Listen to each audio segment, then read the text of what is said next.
This is Behind the Counter. Behind the Counter. With the Food Czar. Here's Heidi.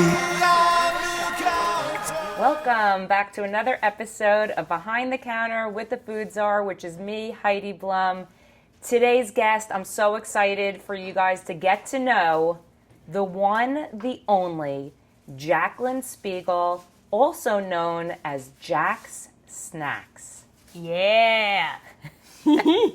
So, for those of you who don't know Jacqueline, I'm going to give we'll give a little history of our new friendship. How's that? Let's do it. Okay, so Jacqueline is a little bit younger than me, right?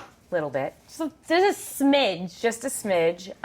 But Jacqueline is in my opinion, tell me if my read of you is correct, okay? How's Lay it that? on me. To me, you seem like an old soul, but yet you are a very young person. And the old soul part of you that I see is you're a French pastry chef who is killing it making babkas, rugelach, cookies, granola, which I just tasted. By the challah. way. And there's something old soul feeling about that for such a young person this is your business, which is super successful. Thank you. But yet you were very young and playful and wide-eyed and innocent-ish. How's that sound? Ish. I know her assistant Vanessa's like peeks over like and goes, like what is innocent? that? Innocent? What? Yeah.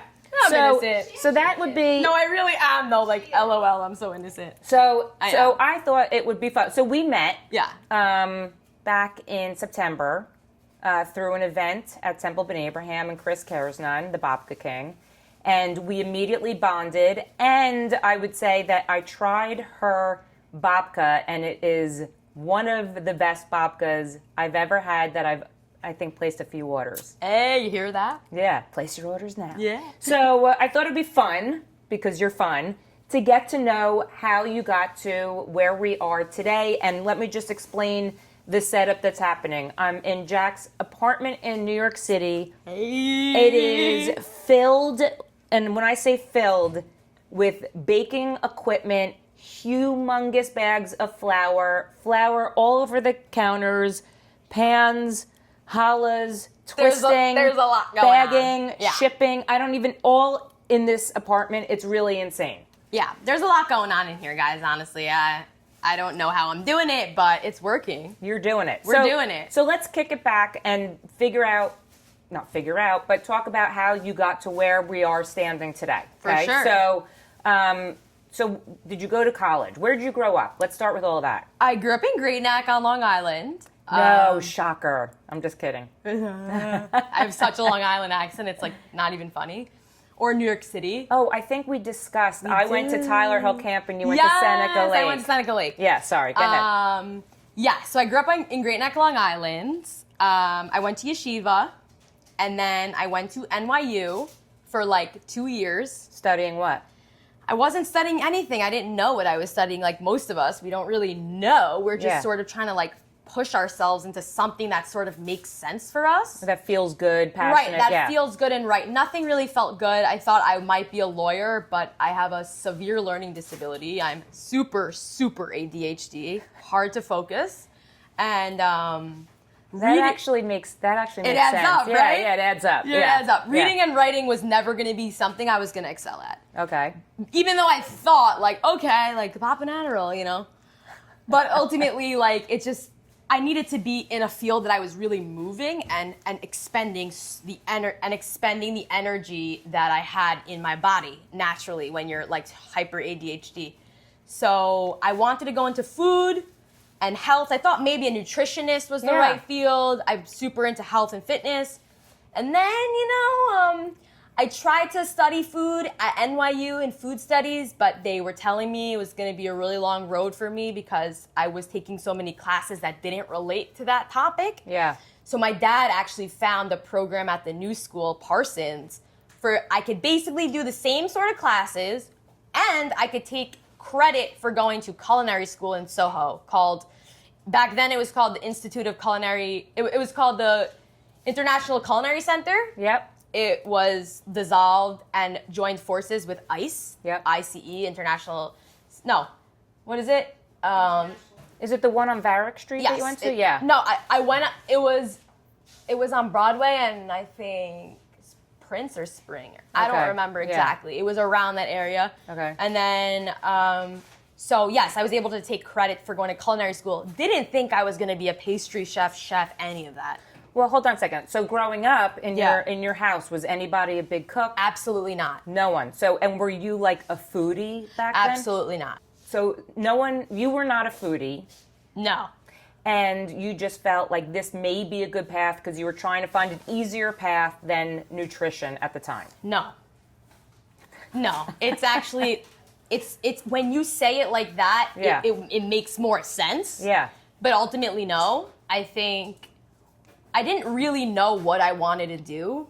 And ultimately, when I went to culinary school, I went to pastry school, I was put under so much pressure, and it required so much energy and so much attention. So the attention that you needed to thrive in a kitchen in conjunction with the amount of energy you expend in a kitchen is the exact thing I needed for my focus and for my well-being on a daily basis. Well, because, I mean, just speaking to a lot of chefs, especially ones who went through culinary school, the intensity of the program, right? And then you have to, did you intern somewhere? Did you? So stage, we didn't have to stage because it was a very intense. What is stage? Stage is essentially you work under a chef unpaid, essentially. Okay. Or because it wasn't like a 2-year culinary school. It was a 6-month intensive program. You get your associate's degree and you bounce. Wow. Yeah. So I ended up getting my bachelor's of science from the new school in food, health, and anthropology. And then I got my associate's degree in professional pastry arts from ICC. Hold on a second. Yeah. Food, health, and anthropology? Food, yes. So that was a thing?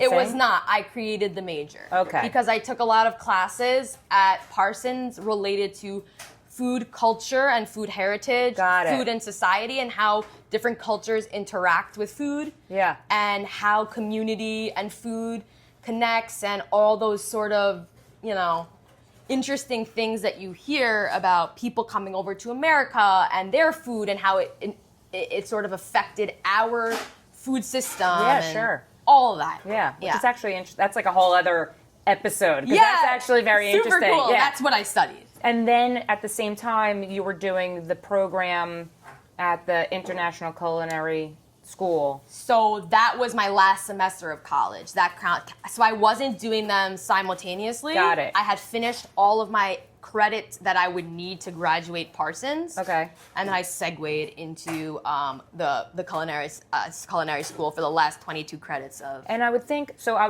being in a program like that, being that intense, being in the kitchen, it is sort of like exercise because you're exercising your mind and you're moving around. Correct. So you're getting rid of all the energy that you need to get rid of. Okay. That's right. Okay. So after you graduate, you graduate as a French pastry chef. No. Okay. You graduate as just someone who has a degree in pastry arts. It means absolutely nothing. Okay. You go to a restaurant in Manhattan. You can go to a bakery in Manhattan. You could do any sort of food-related project. They will put you on the lowest level there. Yeah. You could be prepping apples all day. You could be peeling apples all day. Sure. You could be coring. You could be making orange segments all day. Yeah. So where did you go? I ended up taking a part-time job at a restaurant in the East Village called Hearth. Okay. Which is pretty famous.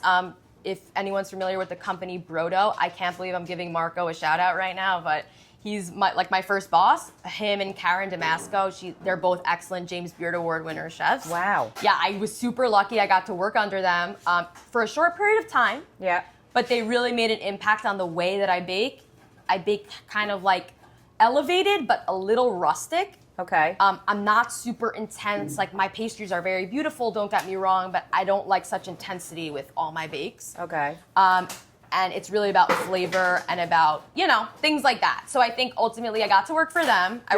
So what was your... I was doing pastry. I was a pastry cook under Chef Karen. Okay. She's unbelievable. And I was there for I don't know, 6, 7, 8 months. Okay. And then someone took over her position because she ended up leaving. And ultimately, I took a different job. I quit, and I took a different job at Sullivan Street Bakery. Oh, wow. Yeah. A little place called Sullivan Street Bakery. So that was my second job. And what were you doing there? So at Sullivan Street Bakery, same job. I didn't have any cred at Hearth. It's not like I grew up the ranks in Hearth. Sure. We were doing pastry for a tiny restaurant. So I went in as a pastry cook. You know, they had a pastry kitchen. They make bomboloni. They make, olive oil cake, brownies, cookies. They make whatever. And I was just a pastry cook with other team members until I was so scrappy. I was like, this needs work. I want to do this. I want to show you this. I don't know. I'm going to be the first one in every single day, the last one out every single day.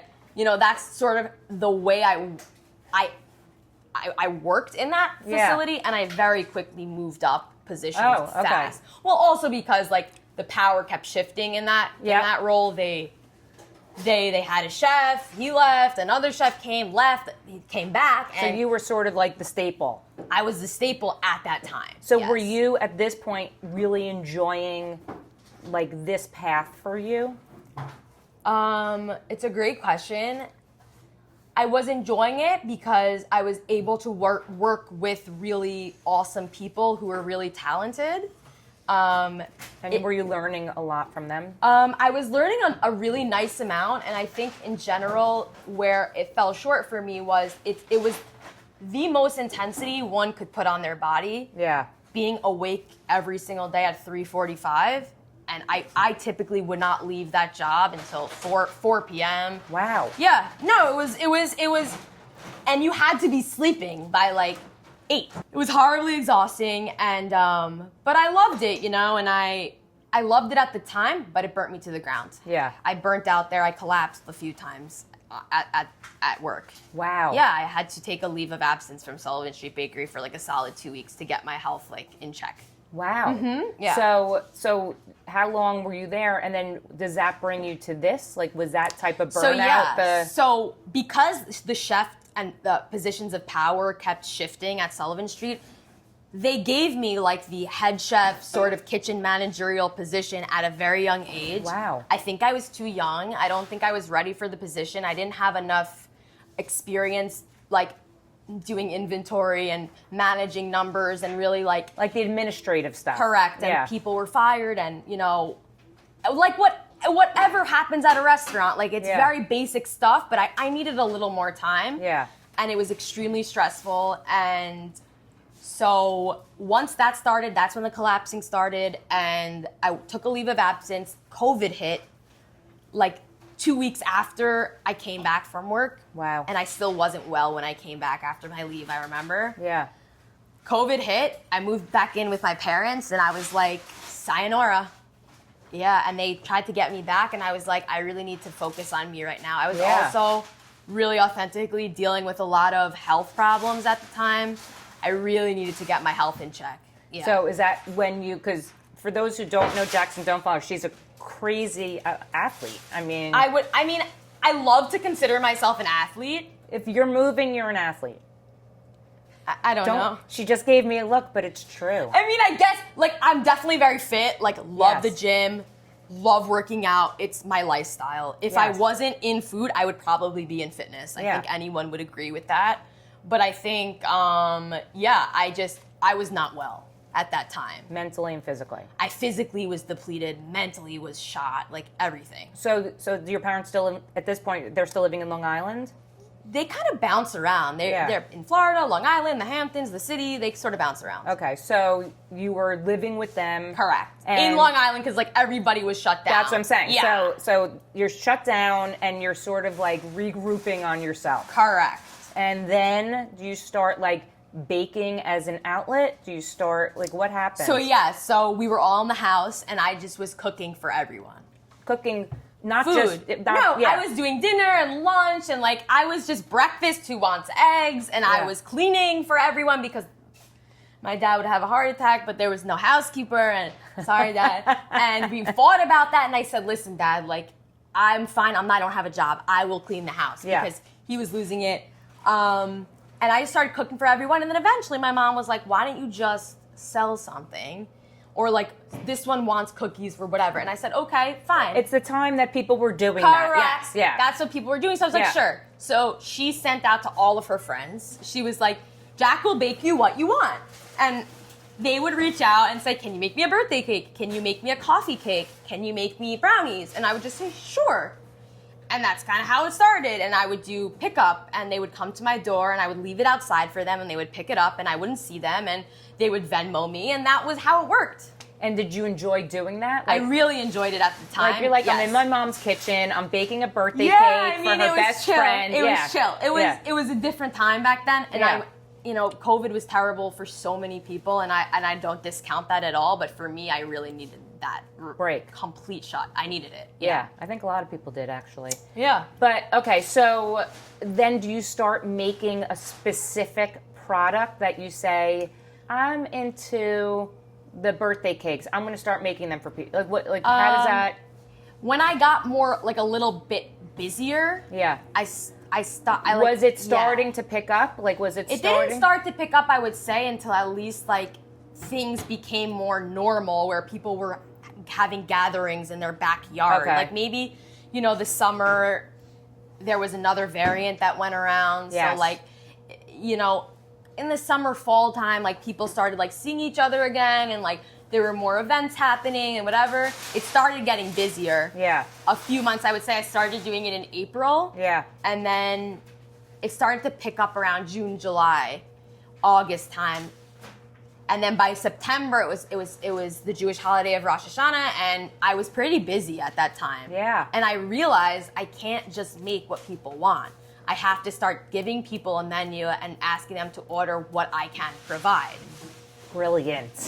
Well, brilliant, because it's otherwise so simple. it's so simple, but it was so chaotic. You're like, I have to make brownies for this person. I mean, that's a lot. It was exhausting. So you became your own individual bakery with a menu saying, like here's I what had I'm a offering flyer. this week. I had a flyer. Yeah. I was like, here's the flyer. I made it on Canva.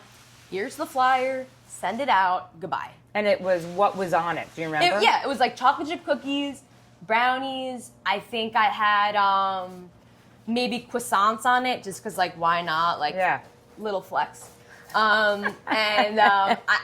I had like a coffee cake on it. And then what I would do is, my family thought it was this brilliant idea for me to do like a Shabbat special, because that was the day where people tend to pick up or want dessert, was for the weekend, at least in my community.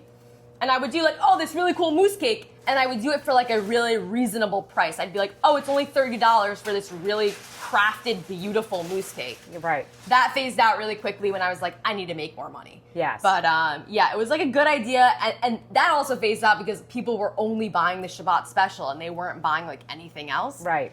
So yeah, I phased that out. So then, like, launch me to now.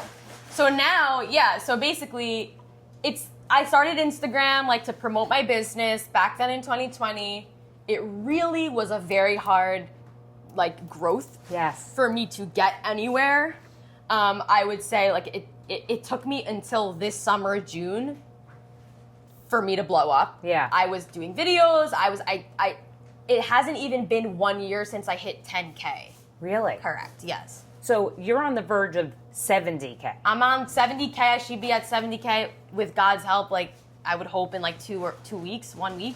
So, all right, so the Instagram thing, right? So what people don't know, it is a slow climb. Burn. And sometimes that's a good thing.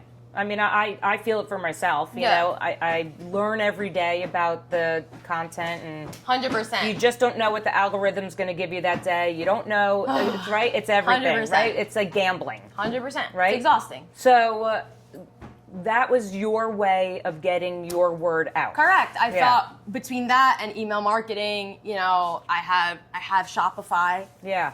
And in 2020, Instagram was really just starting to pick up. I would think in terms of like reels and like it was just starting to become more relevant to do like fun video edits and advertising, whatever.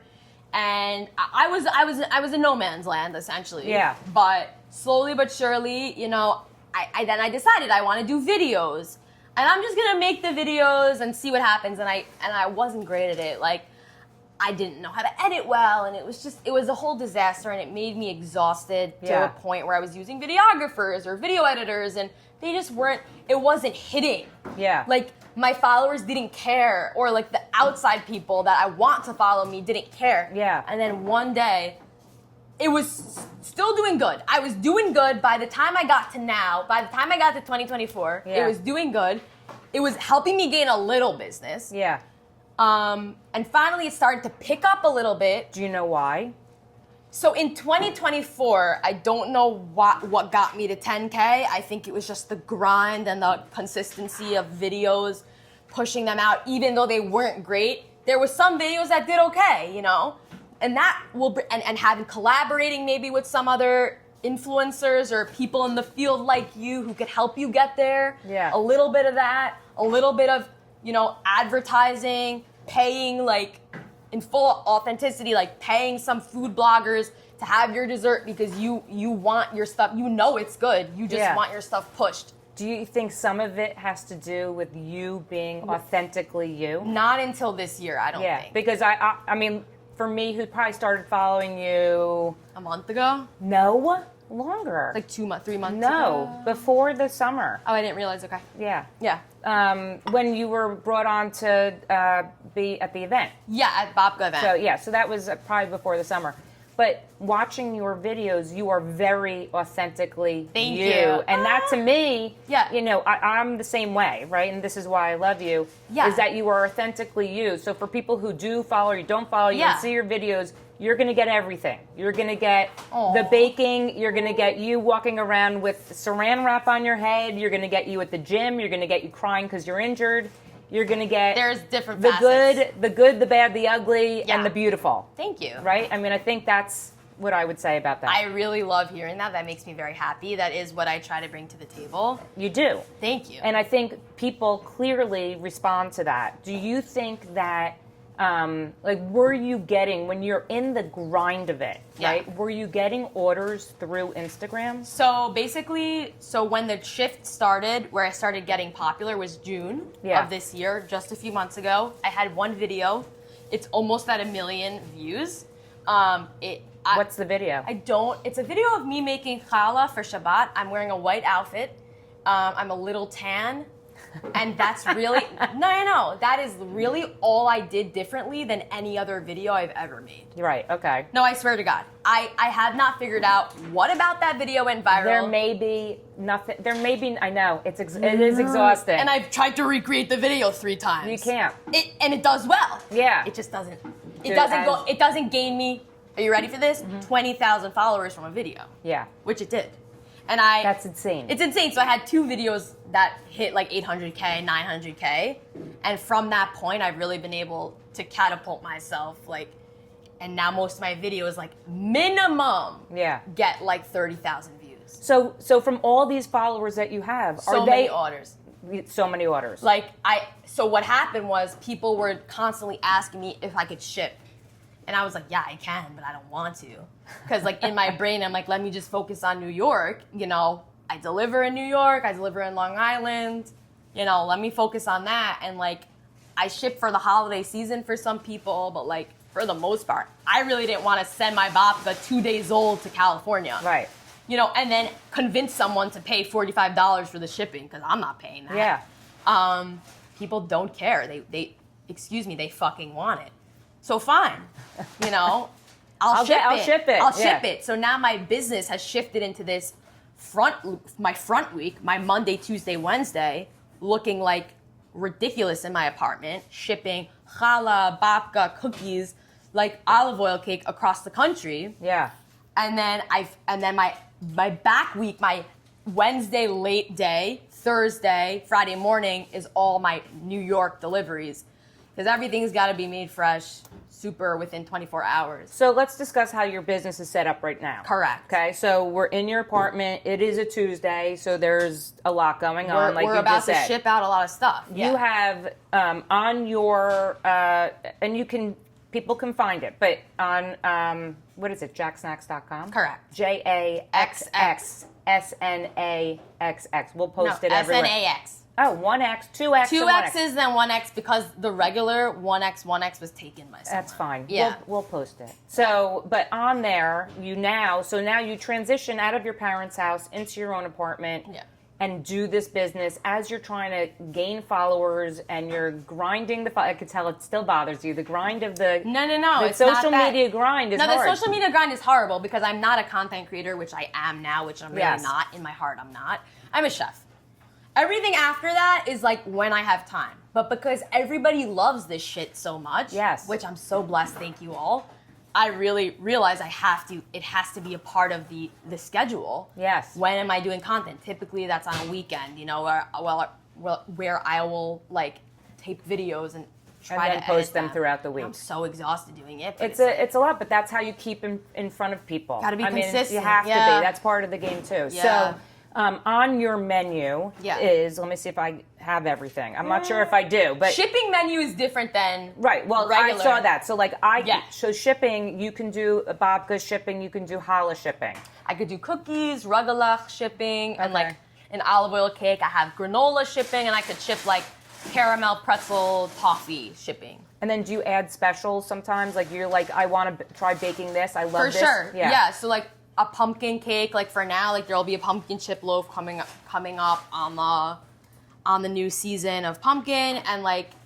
for like around the seasons when things change, Sure. like I'll add something that like makes sense for the season, like an apple thing. Right. But shipping, it's like I don't want to send you anything I know bottom line won't taste good when Right. it arrives to you, or will be disheveled when it gets to you. So you ship some of the things that we just mentioned. Correct. All that we just mentioned. And then there's the stuff that really needs to be fresh for delivery. A donut, an apple turnover. Right. A mousse cake. Yeah. Like anything with a meringue, a lemon meringue pie. Like, What's it seems to me that the babkas are really what took off for you too.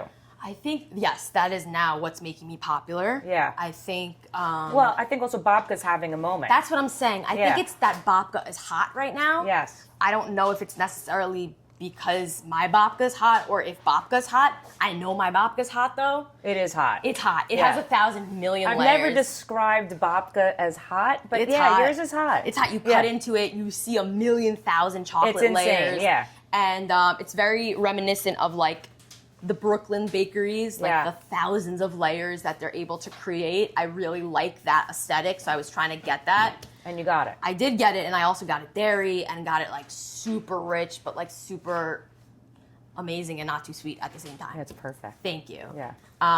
I think Babka's having a moment, and Yeah. I think that maybe I'm the girl that wants to like push it over the edge. But that's definitely not the best thing I make. Yeah. Yeah, at all. I want to get to that, but I Yeah. think also it is amazing to me to see such a young person who is, making babka hot. I mean, you're getting a younger generation into babka. Yeah. I'm sure a lot of your followers are younger, right? Yeah. I mean, you don't know their demographics for sure, but No, I do know their demographics. Oh, do you? Yeah, I do. But I'm sure you have a lot of young people, your generation, for that are sure. following, who never thought about babka, and now you're making them think about babka. For sure. I Yeah. think in the modern Orthodox Jewish community, everyone's thinking about babka. Yeah. But I think when you're tapping into like people not in my community, Yep. people, all across New York, if you see my video on Instagram and you have nothing to do with Judaism, Yeah. you're like, what's a babka? That looks good. Let me Yes. try that. And I've had a lot of those people, they're like, can you explain what Shabbat is? Like, what? They'll be like, what is this? Like, what are you saying? Like, you can't just say Rosh Hashanah and expect me to know. And I'm like, it's so amazing to know that I'm tapping into people who have no idea what this shit is. I want to go back to something. You said you went to yeshiva. I did. Did you grow up very religious? So no, I grew up modern Orthodox. Okay. Very basic. Like we kept Shabbat in the house. We kept kosher. We would eat like pizza and fish outside of the house. That Yeah. was not kosher. But yeah, like we kept Shabbat for the most part with a few like Hiccups along the way? along the way, like Yeah. all of us. And Yeah. I think like as of now, I'm definitely like way more relaxed, and Yeah. I wouldn't categorize myself as modern Orthodox, but that's all I know. Yeah. but I observe modern orthodoxy for my business. Sure. So like, and I'm hoping to get like hashgacha. Hopefully, there's a whole thing we're not bringing up here that I'm building this kitchen in Long Island, which is gonna help me like really push this over the edge. It's not ready yet, but for another time. I'm super excited about it, and I hope there to get some sort of kosher certification. So then that's what's going to bring you to the other level. I'm hoping that. Yeah. And so like I would never touch the oven on Shabbat or, you know, a Jewish holiday, even though necessarily maybe I'm chill. Like, no, I hold the highest level of kashrut and Shabbat for my followers in terms of like, and my customers in terms of my business and like the product they get. Well, you're always showing yourself making Shabbat dinner for your family, so you do observe Shabbat.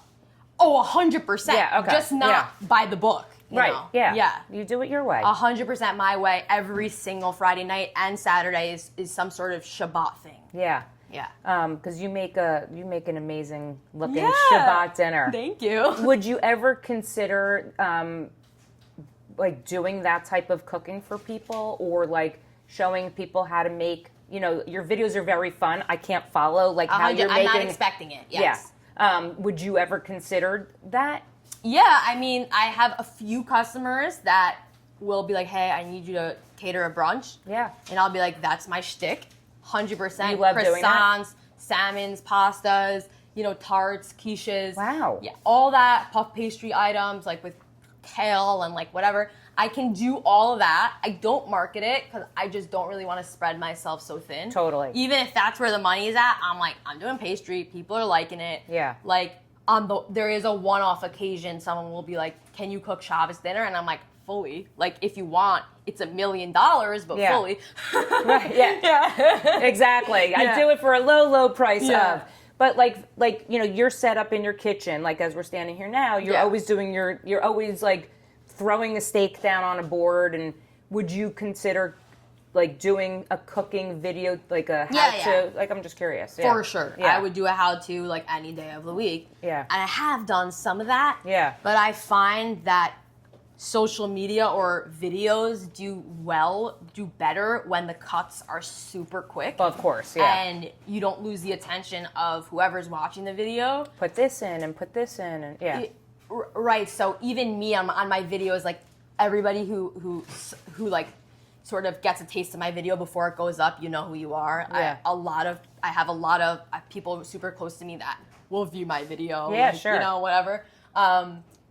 Go, it's a little long, and I'm like, all right, well, don't you think we need the moment where I'm like, hey, the pepper peed, hey, Yeah. where like there's water coming out of the pepper, and I say it peed, and they're like, you need that moment. That was actually funny. Yeah, I'm like, well, you need that moment. I'm like, Yeah. so what? Should I cut out me pouring the soy sauce into the mixture? It's a more it is a complicated, and it is. I mean, that it has to be quick. Exactly. And also, that's your personality. I too. guess I'm like, Yeah. I'm not trying to teach you how to cook, but maybe that's kind of like where. I'm sure someone could DM you for the recipe of and I won't answer. Yeah, that's fine. So you said before when we talked about your babkas, you said that's not the best thing that you make. What is the best thing that you bake? Probably a French pastry, like probably like a puff pastry with like some sort of, you know, frangipan and like really good berries, or probably a mousse cup or a mousse cake. I would say with like, you know, crunchy layer and a glaze and a mousse and a gelée, or like a like French pastry is, I think, what if you give me the chance, Yeah. you'd be like, I can't not have that, and you'd give up this like chocolate bread that's so overdone, you know. And I love my babka, don't get me wrong, and I think it's sexy and it's amazing and everyone should order it. Yeah. It's very good. Yeah. But like, y'all should tap into the other stuff. But for people who are listening, right? Correct. It's that they can only order the things that ship. Correct, you're right. So maybe make a trip, you know. Make a trip to her apartment. Yeah, you never know. There you go. You never Hey. know. So you talked a little bit about the plan of things coming. Yeah. Right? So let's talk about what's coming. Let's talk about where you want to take this. Yeah, so... Because you're definitely, and I can tell, not satisfied with where you are now. You are young, you are ambitious, you are motivated. Yes. I'm hungry. Like, that's my soul. I'm never complacent. The timer is about to go off on my oven. I see it 5 seconds. Not complacent at all. I am building a kitchen. Building this kitchen on Long Island. It's gonna have all commercial equipment. It's probably not gonna be as big as this apartment, but the equipment will be for mass production. So I'll be able to at least times 10 whatever I'm doing now. Like, for example, I could only bake 9 babkas at a time. I'm getting an oven that will let me bake probably 50 at a time. Wow. Yeah. Would you have a store? No. I'm not interested in retail at all. Oh, okay. It's a waste of money, complete waste of money. Okay. At least from my research and what I've gauged, Yeah. it would literally just be for romance. For everyone to be like, oh my God, her French pastry shop is so romantic. Yeah. You know, I will make $0 Monday, Tuesday, Wednesday, Thursday. Yeah. Friday will be a hit. Saturday will be a huge hit. But would I even be open on Saturday? Because I'm Jewish and if No. I have hashgacha, Yeah. I would lose Saturday and then I'd have Sunday. I'd have 2 days of the week where I made money and everything else would probably go to shit. Yeah. I mean, yeah. So, do you not? So, like, to me, to have a retail store is for people to come and meet you and stuff like that. Do you miss that part of it, the social interaction of your customers? 100%. Yeah. My old assistant made a comment on a funny video we did. She said, I said, to be honest, sometimes I keep you longer because, like, I'm alone in here. Yeah. And it sucks. Even though I'm working, like, I love the energy of people. Yeah. So it is hard, yes. It's Yeah. definitely hard. Having a retail shop would be nice because, but not worth it. But you're also with the commercial kitchen. You're going to have a staff. Exactly. I will have a staff. I have Yeah. a staff right now. Yes, you know. do. Yeah. Shout out to Vanessa. She be chilling. Yeah. And yeah, I mean, yeah, it would be better with faces. Yeah. So the goal really for you is more, just and more more this and more. More this, and like I don't really know because it's really seeming like I'm being tapped into other things, like I don't know, maybe TV or like I don't know, other opportunities to make videos or content. And I don't really want to be a content creator. I really don't. I'm not trying to be an influencer. No, but you're good at. I mean, look, an influencer is someone who's influencing their followers to do something. Correct. Right? I don't think I'm an influencer because I don't review restaurants, but I create content for people to see and they can judge for themselves. Right. That to me is what the difference is. I got what you're saying. Right? And I think that's what you're being authentically you. You're saying to your followers, take me or leave me. Mm-hmm. Please love me. No, I'm just kidding. No, of course. Take me or leave me. No, but this is, I am talented and I'm showing you what you can have. Yeah. Right? That's I not, mean, you're not, you know not trying, not trying to like, you know, I would love to get paid for making videos, like for sure. And I know I will get there. Yeah. But yeah, I mean, for now, like, I'm just having a good time. I'm really not trying to like be one of those people who are like, okay, like let's do an unboxing of and like the bar. Like I don't really wear makeup. The whole thing, like for me, is like, you know, that's not my shtick. I happen to just be like making videos and they're fun and like that's it. Correct. Yeah. But it sounds like you are open to I'm other open. avenues. I am. Why not? Why not? This is the time. That's what's amazing. This Because is the you're time. mentioning to you're like, I need to capitalize. But that's what it seems like. You're open.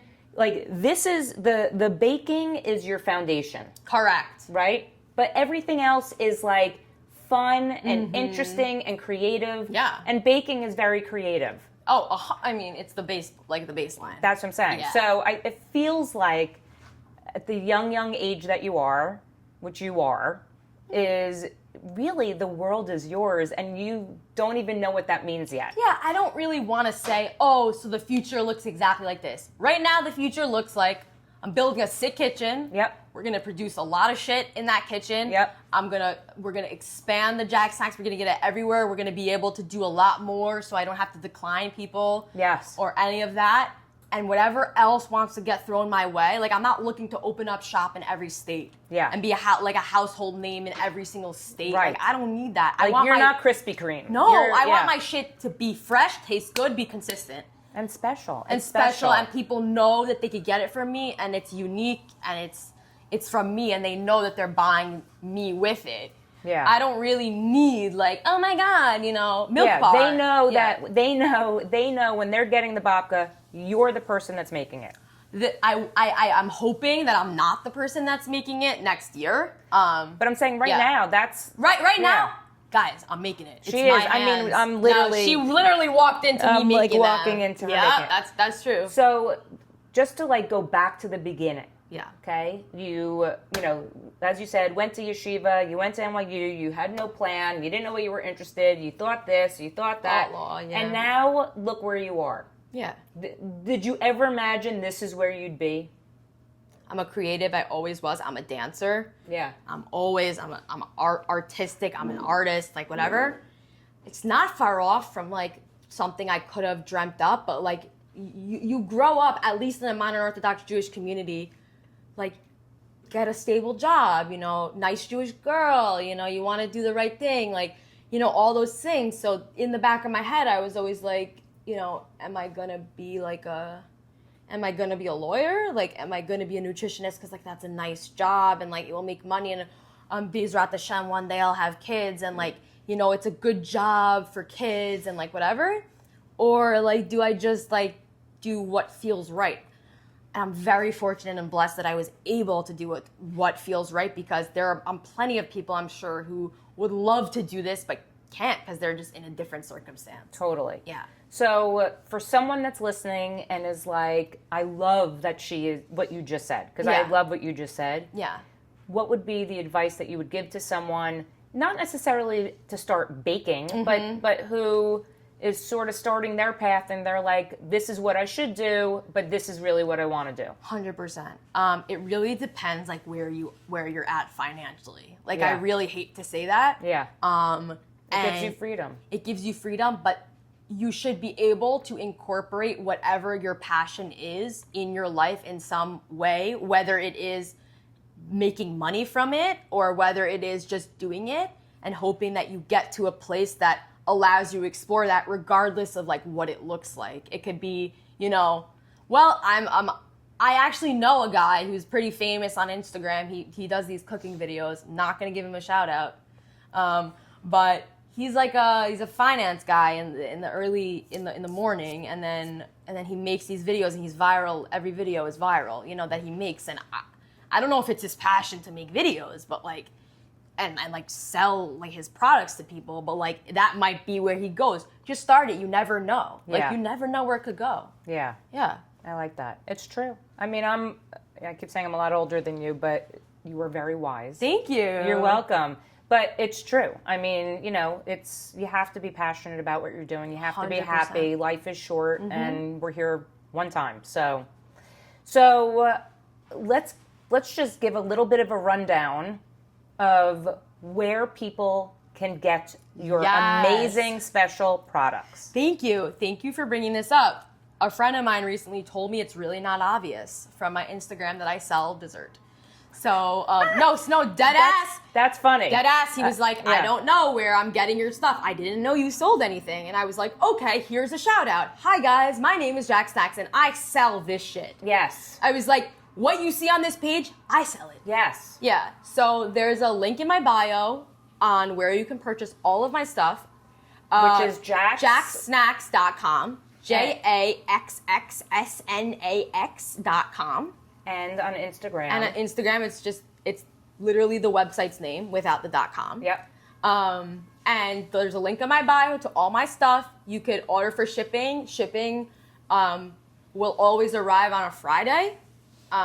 You better order it on a Sunday, Monday, because after Sunday, Monday, like I'm pretty much always sold out for shipping. Yep. But in terms of delivering, I deliver in all of Manhattan. I deliver in Long Island. Some areas I deliver in Roslyn, Port Washington. I deliver in Manhasset, Great Neck, the 5 towns, all the 5 towns. So those are the areas I deliver in. I also deliver in Atlantic Beach, Long Beach. Those areas, you can get them every Friday, unless it's a holiday, like a Thanksgiving or a Jewish holiday, like a Hanukkah or Christmas or whatever, which I will deliver on that day as well, typically. Got it. Yeah. So I would say, to wrap everything up, Yes. you're awesome. You're awesome. You're awesome. You're awesome. Your products are amazing. Thank you. And I'm so happy that we got to do this, because I just getting to know you a little bit more in your journey, and also just seeing where you take it. I'm excited for you. Thank you so much. I appreciate you a lot. Thank for you. also coming out here and like seeing me in my space and like No, this is schlepping here. You know? This is listen. I love a good schlep, and you made it worth it. Thank you so much. I appreciate you. No, it's an honor. It's an honor for me to be in your kitchen. Oh, awesome. It's where the magic I'm happy happens. you're here. Thank you. Yes. Thank you so much. Of course. You got it.